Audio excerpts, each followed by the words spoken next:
fazer uma oração. Pai amado, nós te louvamos, nós te agradecemos por essa série de mensagens que nos traz orientação, esclarecimento, nos ajuda a caminharmos em acordo com a tua santa vontade. Abençoa o que havemos de partilhar nesta manhã e o que nós pedimos, nós te agradecemos em nome de Jesus. Amém e amém.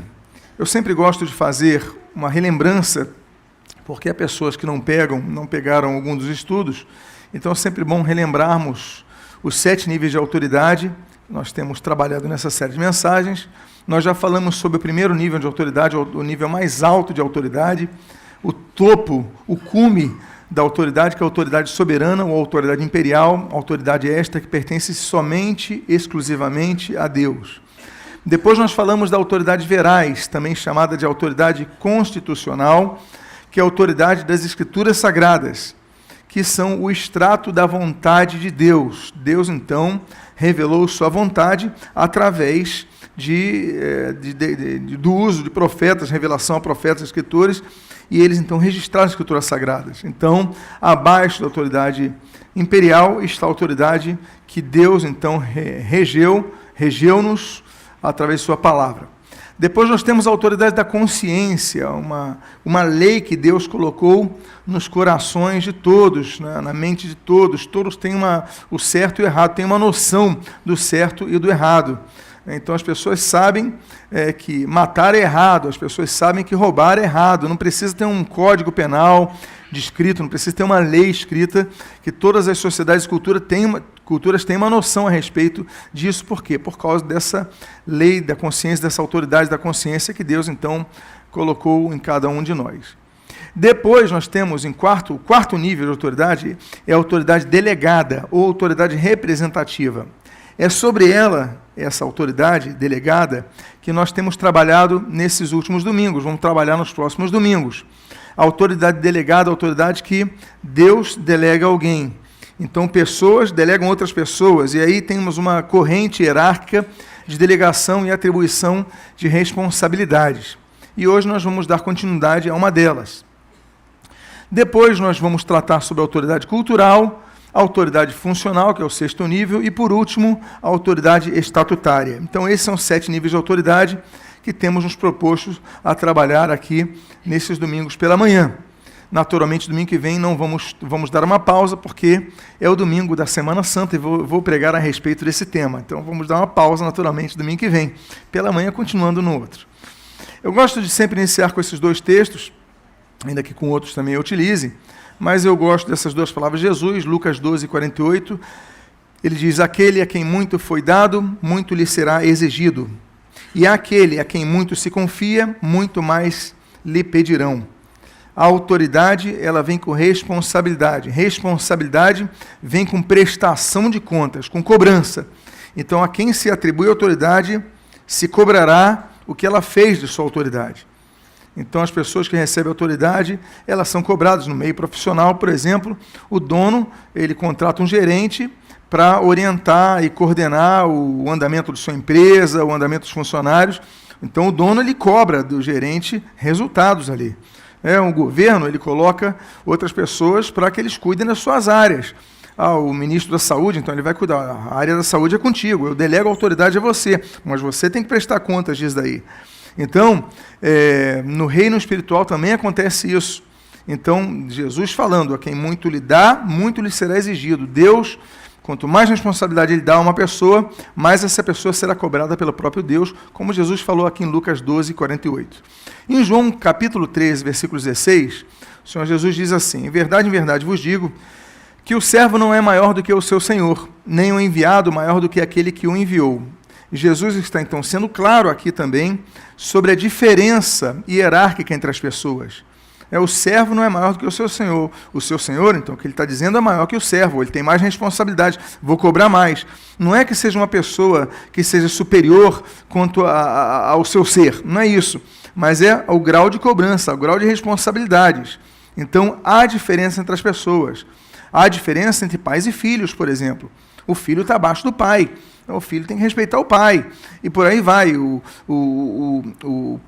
servo ele vai respeitar o seu patrão, a pessoa que está numa... Então, isso daí é algo bíblico e algo que nós vemos aqui que é corroborado por Jesus de maneira clara. Pois bem, dentre os níveis de autoridade delegada, nós temos diferentes tipos. Nós já falamos do primeiro tipo, que é a autoridade familiar, que é o primeiro tipo de autoridade que uma pessoa conhece na vida.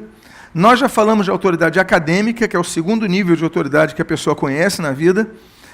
Nós já falamos sobre a autoridade profissional, que já é um outro nível que a pessoa conhece.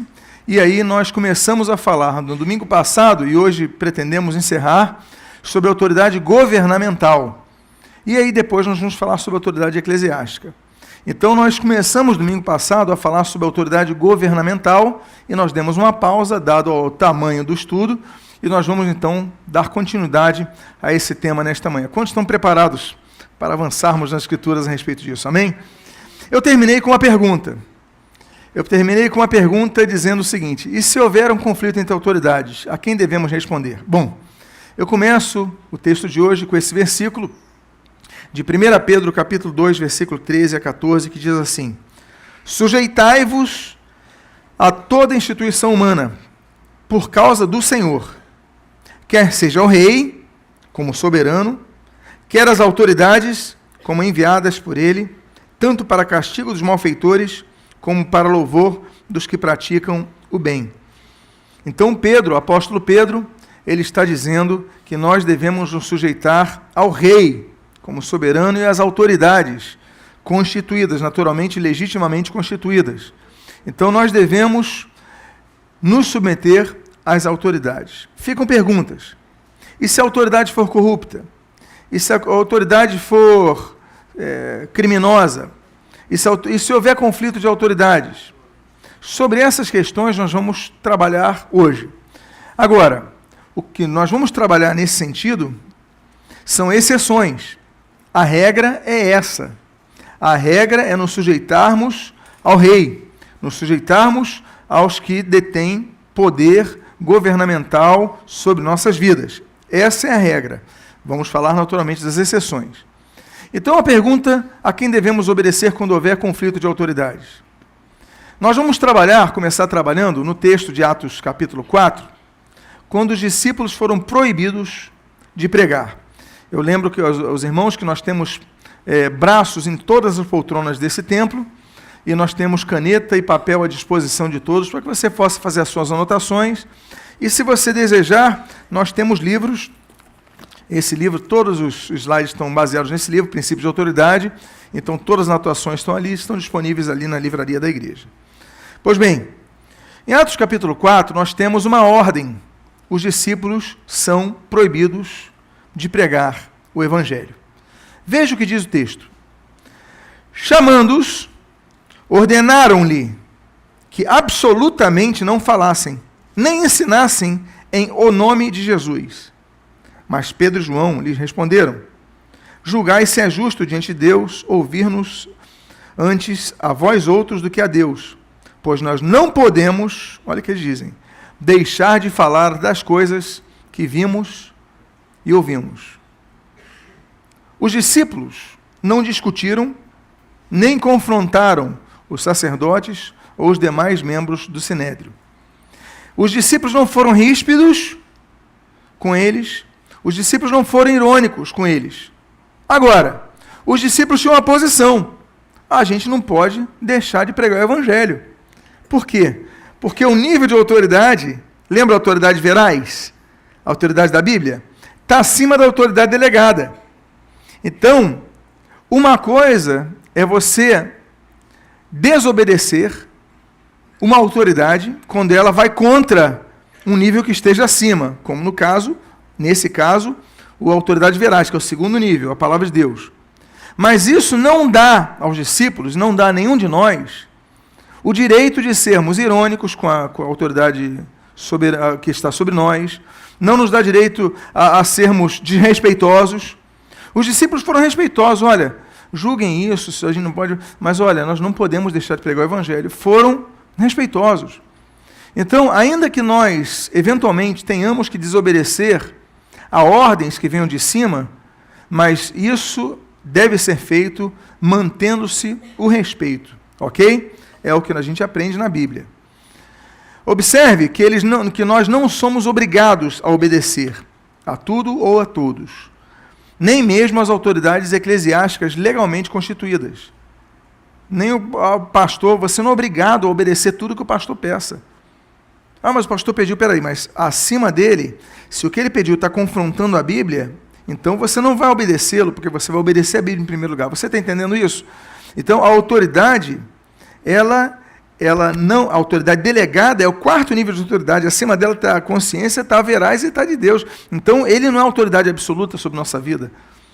Então, você sempre analise. Tanto é que o texto bíblico, ela fala que até mesmo um anjo, se trouxer algo contrário aos outros níveis de autoridade, ele deve ser desobedecido. Veja o que diz o texto de Gálatas, capítulo 1, versículo 18. A Bíblia diz o seguinte: mas, ainda que nós, ou seja, Paulo está se colocando nesse lugar, ainda que nós, ou mesmo um anjo vindo do céu, vos pregue evangelho que vá além do que vos temos pregado, seja anátema. Ou seja, rejeita, né? Rejeita completamente aí, que você não aceite nada do que ele diga. Se nós, ou um anjo do céu, ele não está falando anjo do inferno, está falando anjo do céu. Por quê? Porque Paulo tinha consciência dos níveis de autoridade. A autoridade delegada é o quarto nível somente.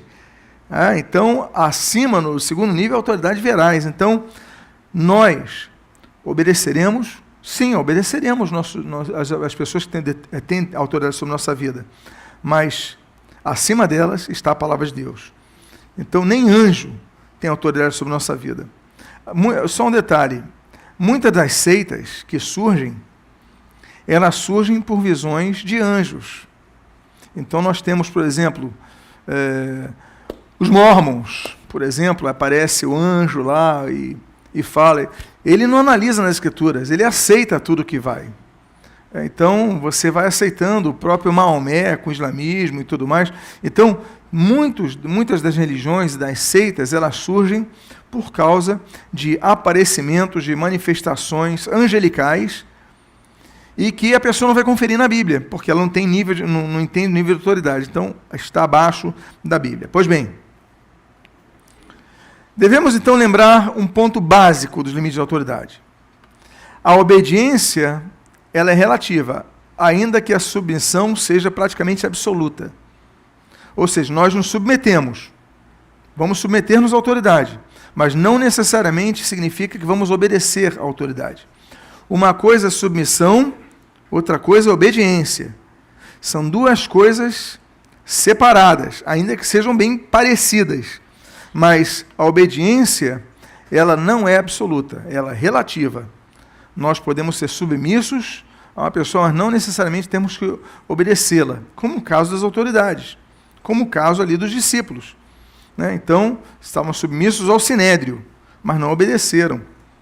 Então, foram e mantiveram os seus conceitos. Só tem um que vai ter obediência restrita, e é Deus. Não sendo Deus, todas as demais obediências vão ser relativas, ok? Vamos a 4 exemplos de posturas de desobediência às autoridades governamentais que foram aprovadas por Deus, autoridades constituídas. Eu não estou aqui ensinando desobediência, tá bom, gente? Você não vai falar, pastor, hoje pregou, sejamos desobedientes. Não. Eu estou voltando a dizer, a regra é uma. Agora, estou falando das exceções.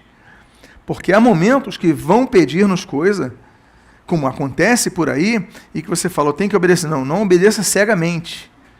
Obedeça a Deus, a palavra de Deus. Agora, o resto, sempre equiparando com a palavra de Deus e com a própria consciência. Vamos lá. Primeiro exemplo.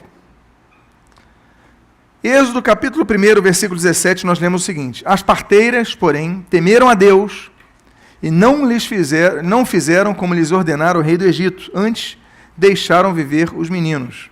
Sobre o que eu estou falando? Me lembrem. Sobre a ordem de quem? De Faraó, de matar os meninos no Egito. Só que as parteiras hebreias, elas desobedeceram a ordem de Faraó. Quem é o Faraó no Egito? É a autoridade governamental máxima. Não tem ninguém acima dele. Aliás, é um semideus para aqueles egípcios da época. Então, o que ele pedia era obrigado, não tinha... Mas as parteiras desobedeceram. Diz ali, temeram a Deus. Não está no texto? Ou seja, essas mulheres, elas tinham compreensão dos níveis de autoridade. Então, elas desobedeceram Faraó para obedecer a Deus. Então, o mais interessante é que os pais de Moisés, por causa disso, de temeram desobedecer a Deus para obedecer ao rei, eles foram considerados pais, exemplos de fé. Hebreus capítulo 11, versículo 23, nós lemos o seguinte: pela fé, Moisés, apesar de nascido, foi ocultado por seus pais durante 3 meses, porque viram que a criança era formosa. Também não ficaram amedrontados pelo decreto do rei. Nós sabemos que o capítulo 11 de Hebreus é o dos heróis da fé, não é isso que as sociedades bíblicas intitulam, ali naquele negrito antes do capítulo? São exemplos de fé, são pessoas que, e eles deram esse exemplo, eles não se amedrontaram pelo decreto do rei. Eles guardaram Moisés por 3 meses.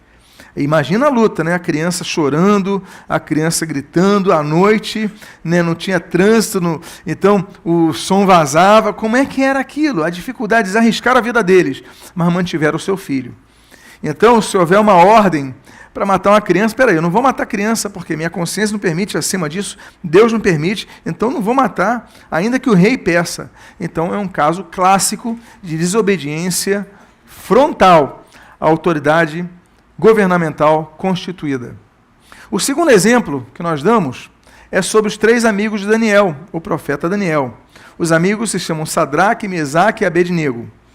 Eles, inclusive, comunicaram ao rei que o desobedeceriam, sempre respeitosamente. E Deus os livrou da pena capital. Diz a Bíblia, em Daniel, capítulo número 3, versículos 17 e 18, o seguinte: se o nosso Deus, a quem servimos, quer livrar-nos, ele nos livrará da fornalha de fogo ardente e das tuas mãos, ó rei. Se não, fica sabendo, ó rei, que não serviremos a teus deuses, nem adoraremos a imagem de ouro que levantaste. Então foram claros, foram precisos, deram o recado, mas não se prostrariam à estátua do rei. Não adorariam a estátua de uma criatura. E ali foram claros. E Deus... Eles falaram, se Deus quiser, Ele vai nos livrar. E Deus acabou livrando, mandando um 4º homem naquela fornalha. E os irmãos conhecem a história. O que aconteceu aqui? Desobediência frontal a uma ordem da autoridade legitimamente constituída, que era o rei. Eles desobedeceram a ordem do rei, mas olha, se submeteram à pena capital.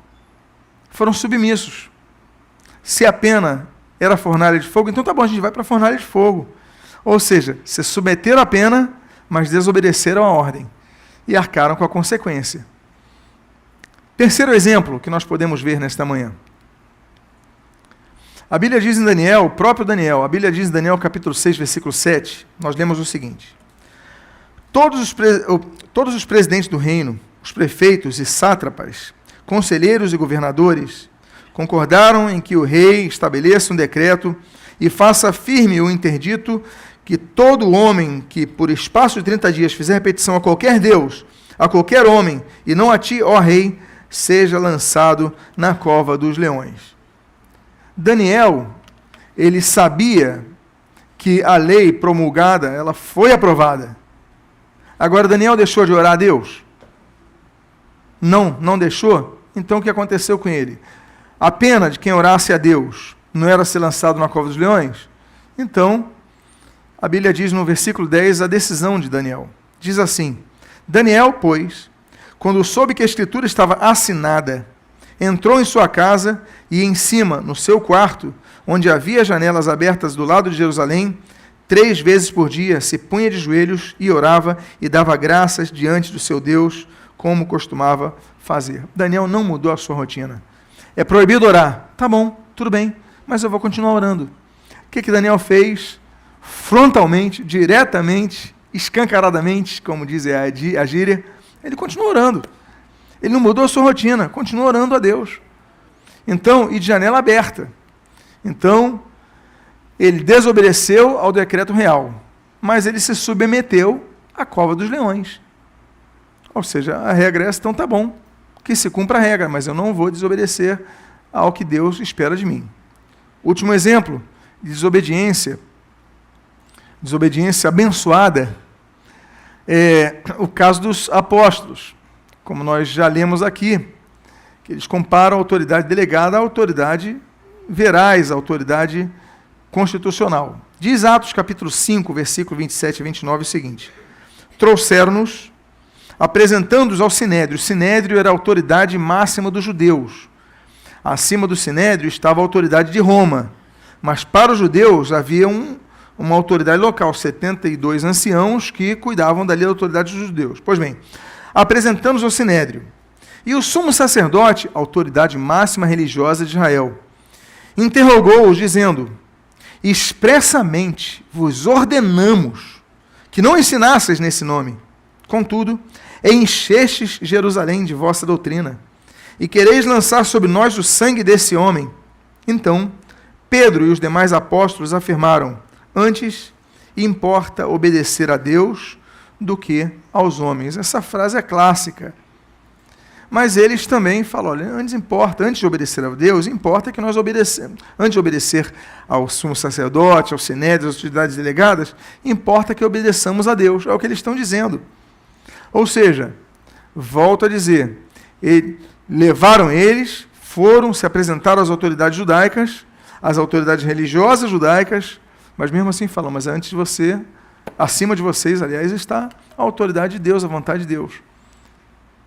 Agora, o que nós aprendemos sobre as posturas, dados os 4 exemplos? O que nós aprendemos sobre as 4 posturas que Paulo nos ensina que nós devemos ter diante das autoridades delegadas? Nós devemos ter uma postura diante das autoridades delegadas. Quais são? Bom, Paulo então fala sobre isso em relação às autoridades governamentais. O texto é de Romanos 13, de 1 a 2 e versículo 7.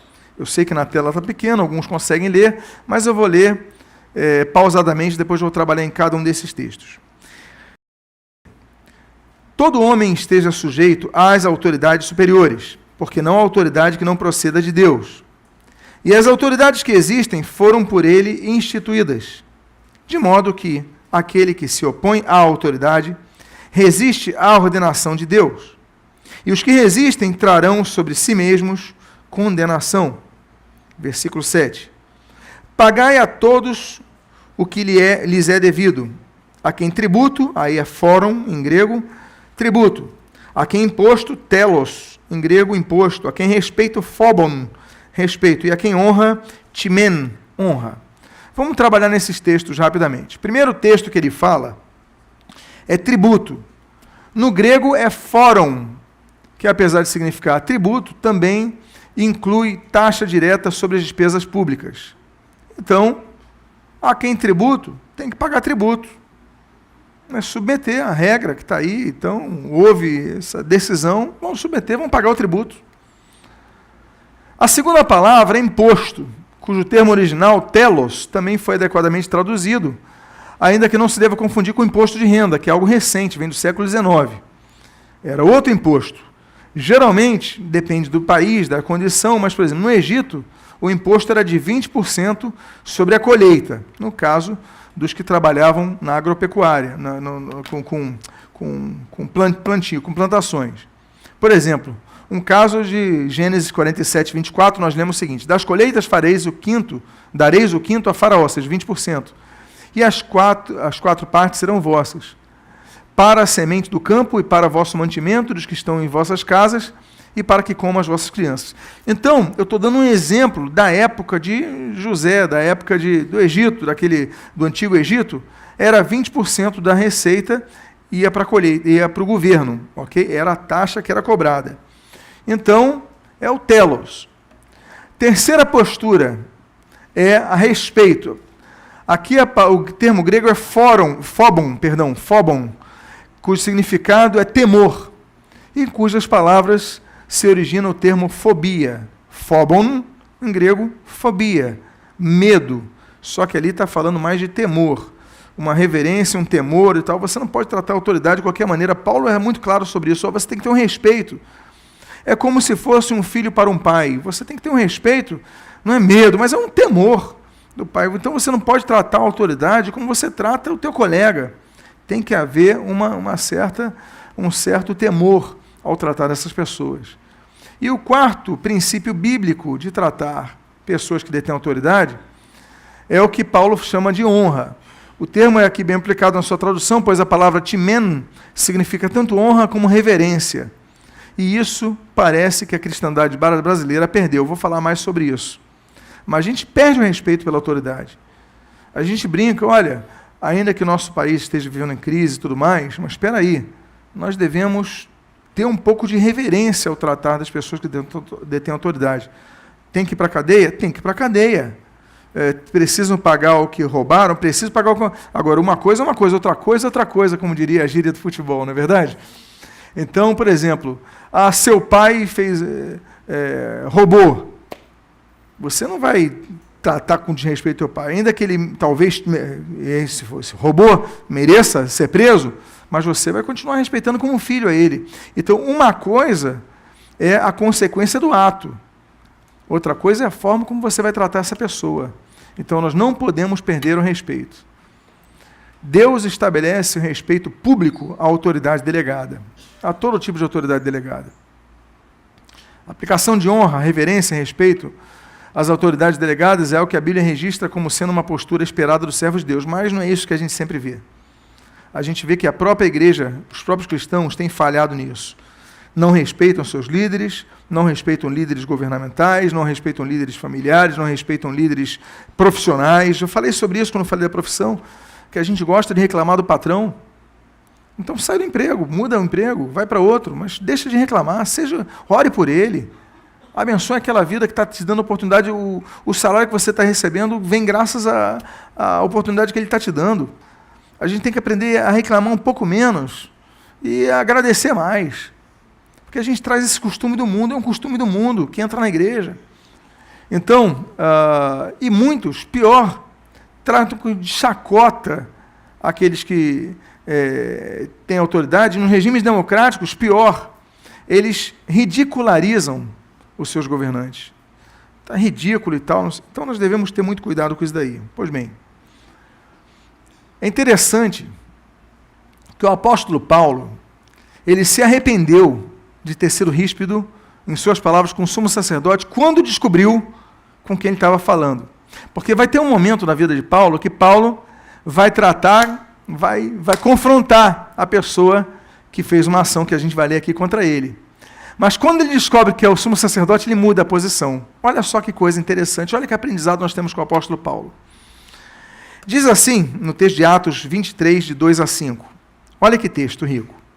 Mas o sumo sacerdote Ananias mandou aos que estavam junto dele que o ferissem na boca. Então, ou seja, desse um tapa na boca, enfim, ferisse a boca de Paulo. Então Paulo disse, Deus te ferirá, parede branqueada. Tu estás aqui assentado para julgar-me conforme a lei, e contra a lei me mandas ferir? E os que ali estavam disseram. Aí ele confrontou, de maneira ríspida. E os que estavam ali, continua o texto bíblico, disseram, injurias o sumo sacerdote de Deus? Aí olha o que Paulo fala.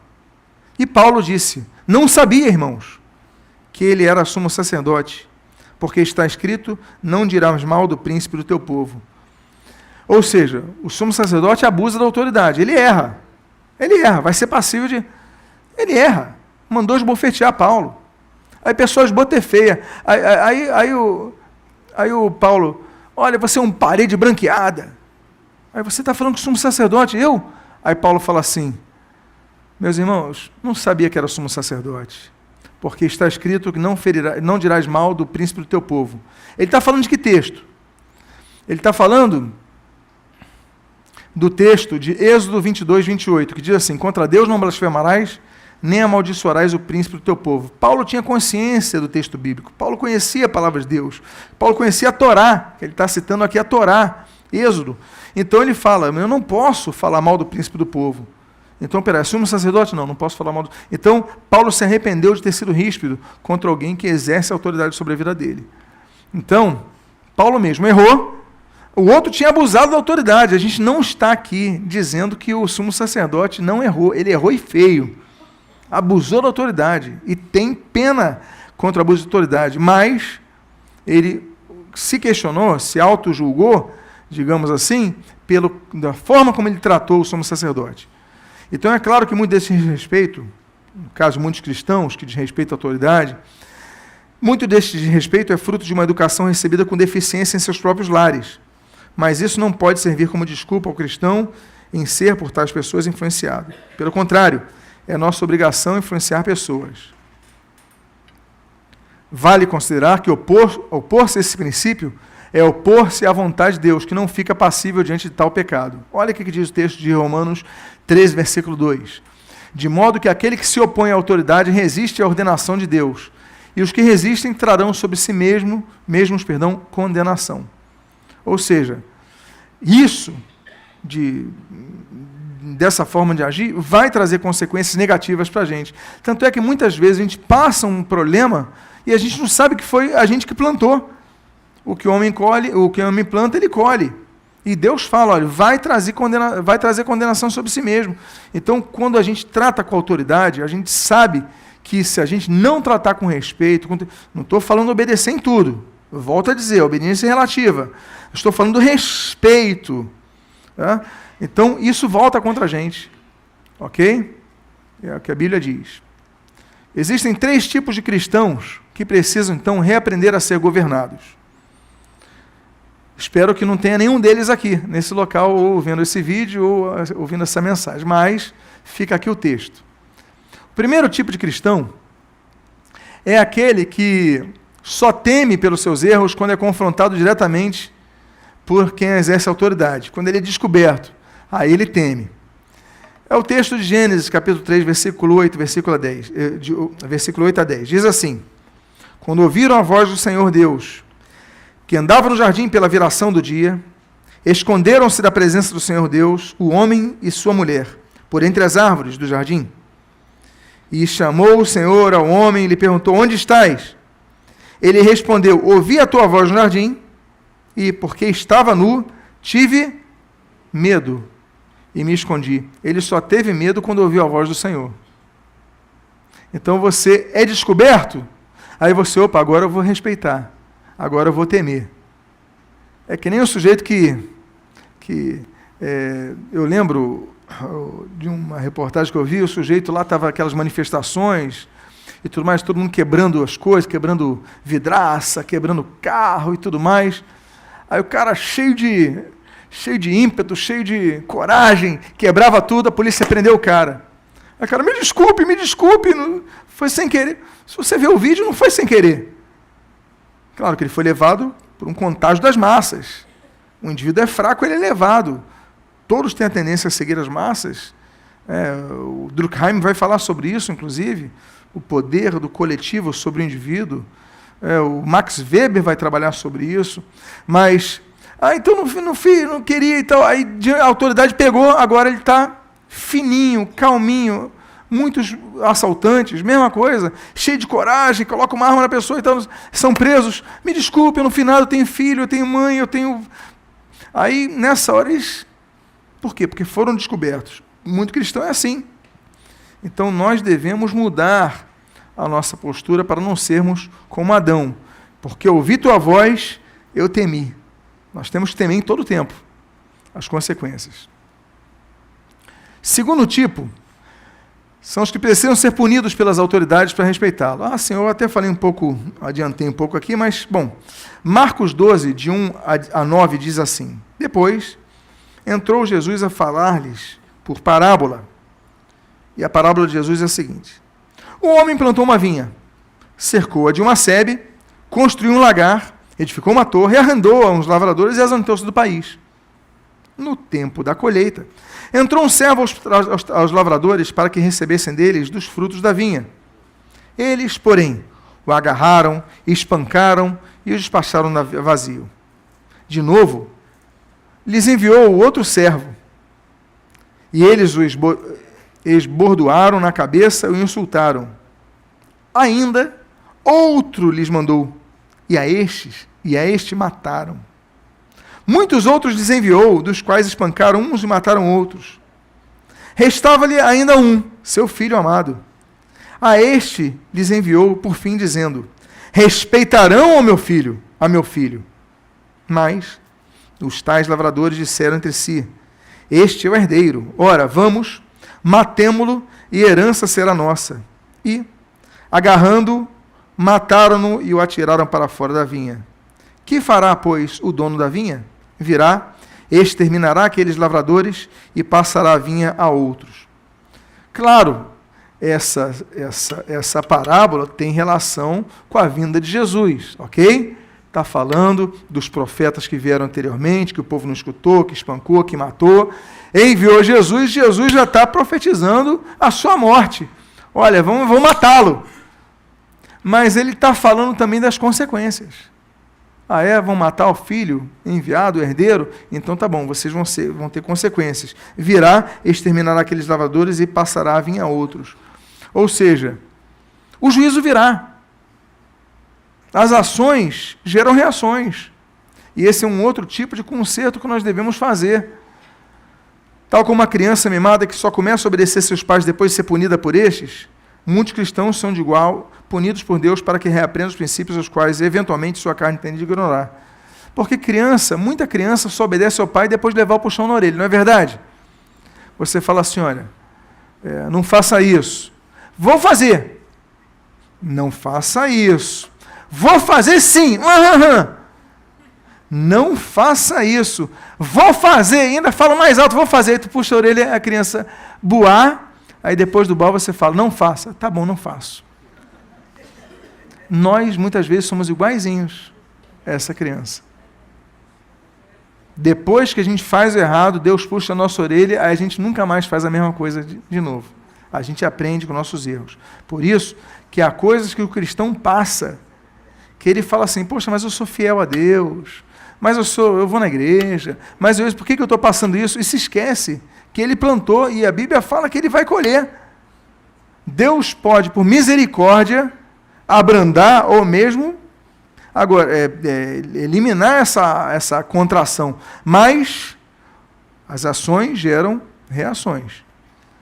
E o terceiro tipo, assim, a Bíblia diz em Provérbios 3,12, porque o Senhor repreende a quem ama, assim como o pai ao filho a quem quer bem. Deus vai repreender os seus filhos. E se você é filho de Deus, Deus vai te repreender. Saiba disso. Pois bem, e o terceiro tipo de cristão, que eu não digo nem de cristão, mas de pessoa que está nas igrejas, são os carnais que murmuram contra as autoridades. Murmuradores, menosprezando-as e difamando-as. Então diz a Bíblia em 1 Coríntios capítulo 3, versículo de 1 a 2. Eu, porém, irmãos, não vos pude falar como espirituais, e sim como a carnais. Leite vos dei a beber, não vos dei alimento sólido, porque ainda não podíeis suportá-lo, nem ainda agora podeis, porque ainda sois carnais.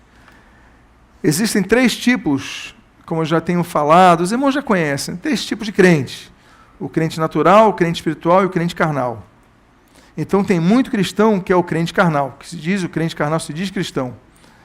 Ok? Então eles menosprezam a autoridade. Eles murmuram contra a autoridade. Olha, você quer encontrar um crente carnal na igreja? Procura um murmurador. Ele murmura, esse é um crente carnal. A Bíblia diz em 2 Pedro, capítulo 2, versículo 10, o seguinte, especialmente aqueles que, segundo a carne, então são os carnais, especialmente aqueles que, segundo a carne, andam em imundas paixões e menosprezam qualquer governo. Olha aí o crente carnal. Menosprezam qualquer governo. Atrevidos, arrogantes, não temem difamar autoridades superiores. Eles não temem difamar, porque você falar mal da autoridade superior, tu tem que ter cuidado. Tem que ter, olha só, a autoridade superior pode ser alvo de crítica? Claro que pode. Não estou dizendo que não. Agora, tudo com seu peso, tudo pesando as palavras. Agora, não temem difamar, ainda ficam difamando. Então, esse é o crente carnal que está nas igrejas. Então, geralmente, essas pessoas são aquelas que são levadas a gostar da anarquia, são contra todo o governo. É aquele, ai governo, sou contra. Está cheio de gente assim. Né? Ai governo, sou contra. Só se for o meu grupo que estiver no governo, aí eu fecho meus olhos para algumas coisas. O que acontece? A realidade é essa. Mas são levados à anarquia, insubmissos por natureza, e a Bíblia chama esse tipo de pessoa, que não se coloca debaixo de autoridade espiritual, como pastores de si mesmos. Olha o que diz o texto de Judas, capítulo 1, naturalmente, versículos 8, 10, 12 e 16. Ora, estes, da mesma sorte, quais sonhadores alucinados, não só contaminam a carne, como também rejeitam o governo e difamam autoridades superiores. Olha só, não só contaminam a carne, como rejeitam o governo e difamam autoridades superiores. Estes, porém, contra tudo que não entendem, difamam, e contra tudo que compreendem por instinto natural, como brutos sem razão, até nestas coisas se corrompem. Estes homens são como rochas submersas, em vossas festas de fraternidade, banqueteando-se juntos, sem qualquer recato. Ali, o que ele diz? Pastores que a si mesmos se apacentam. Continua o texto. Os tais são murmuradores e descontentes. São descontentes, andando segundo as suas paixões. A sua boca vive propalando grandes arrogâncias. São aduladores dos outros por motivos interesseiros. Ou seja, pastores que a si mesmos se apacentam. Sabe o jeito de falar? Não preciso de pastor, não preciso de igreja. Eu me pastoreio sozinho. Para quê? Tem pessoas que são assim, são os crentes carnais. E o problema que não apenas difamam a autoridade, mas o que eles fazem vai redundar em colheita para a vida deles. Então, enfim, são tipos de pessoas que estão na igreja que são pessoas que precisam ser transformadas. As características da natureza caída, não transformada, desses, no texto acima, o que nós citamos? Os textos citados. Rejeita o governo, difama autoridades, pessoas corrompidas, pastores que a si mesmos se apacentam, murmuradores, descontentes, instáveis, arrogantes e interesseiros. Nós não podemos ser assim. Por outro lado, a Bíblia testemunha que uma das provas de que somos transformados por Deus é quando nos sujeitamos às autoridades que nos governam. Demonstra que nós fomos transformados. Então, Tito, capítulo 3, versículo 1 a 3, olha, eu estou dando muito texto bíblico para vocês, gente. Não é possível que alguém não aprenda. Diz Tito 3, de 1 a 3 o seguinte: lembra-lhes, Tito está assumindo a igreja em Creta. Tito está chegando lá para arrumar as coisas. Lembra, Tito, para eles, lembra-lhes que se sujeitam aos que governam, às autoridades, sejam obedientes, estejam prontos para toda boa obra, não difamem a ninguém, nem sejam altercadores, mas cordatos, dando provas de toda cortesia para com todos os homens. Pois nós também outrora éramos nécios, desobedientes, desgarrados, outrora, antes, escravos de toda sorte de paixões e prazeres, vivendo em malícia, inveja, odiosos e odiando uns aos outros. Então Paulo está falando, antes nós éramos assim, agora não. Deus ordena que nós oremos por nossos governantes. Se eu perguntar aqui, eu não vou perguntar não. Mas se eu perguntar aqui, quantos oram pelos seus governantes? Talvez seja uma parcela do grupo. Ok? Eu não sei, mas eu tenho dúvidas se todos estão satisfeitos com os governantes que nós temos. É praticamente impossível nós termos um placar exato, ou, na verdade, com integralidade de concordância nesse sentido. Alguns gostam mais, outros menos, talvez a maioria goste mais um período, a maioria goste menos no outro período. Mas isso independe de um fato, que independentemente de nós gostarmos ou não, nós devemos orar por nossos governantes. Por exemplo, o pastor Dietrich Bonhoeffer resistiu a Hitler. O pastor Martin Luther King Jr. resistiu aos governantes racistas. Orar por um governante não significa apoiar o governo dele. Nós devemos orar e entender e pedir que Deus abençoe a vida, mas também infira naquela vida a sua vontade. para que ele saia daquele caminho errado. Para que Deus mude, se for o caso. Mas nós devemos orar pelos governantes. Então, como Deus fez com Belsassar, por exemplo. Então, nós podemos orar e Deus pode mudar. Não é isso que diz Daniel? Daniel 2:21 diz assim: Ele, Deus, muda os tempos e as estações. Ele remove reis, estabelece reis. Ele dá sabedoria aos sábios e conhecimentos entendidos. Nós devemos orar pelos governantes. Não diz que nós concordemos com os nossos governantes. Orar por eles. Agora, se é para Deus remover aquele rei, então que Deus remova e coloca outro, como já fez ao longo da história. Ok? Existem vários sistemas que Deus usa para isso.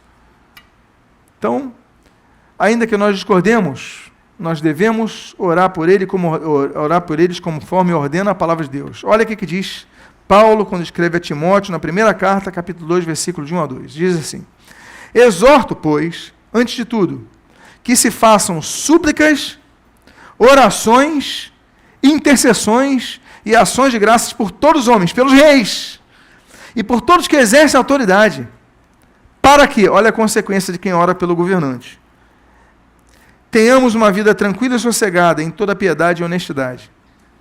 Ou seja, devemos pedir a Deus por nossos governantes, orar a Deus por nossos líderes. Você ora pelos seus líderes? Você ora por aqueles que Deus colocou no seu caminho? Então, ore, porque é mandamento, que tem promessa, inclusive, que você tenha uma vida tranquila. Quantos querem ter uma vida tranquila? Eu acho que todo mundo. Então, ore por seus governantes, que esse é um dos caminhos para obtê-la. Ok? Domingo que vem, não, que nós falaremos, eu estarei aqui pregando sobre a Páscoa, sobre a Semana Santa. Sexta-feira que vem estarei pregando, domingo estarei pregando sobre isso, sexta-feira nós temos um culto especial de Sexta-feira Santa, domingo estarei pregando aqui pela manhã, mas no outro domingo, então, nós começaremos a falar sobre um outro tipo de autoridade, é o último tipo de autoridade delegada que trataremos, encerraremos esse momento, essa fase, e aí nós trabalharemos sobre a autoridade eclesiástica. Amém? Quantos foram abençoados na palavra de hoje? Vamos ficar de pé, feche seus olhos, vamos fazer uma oração.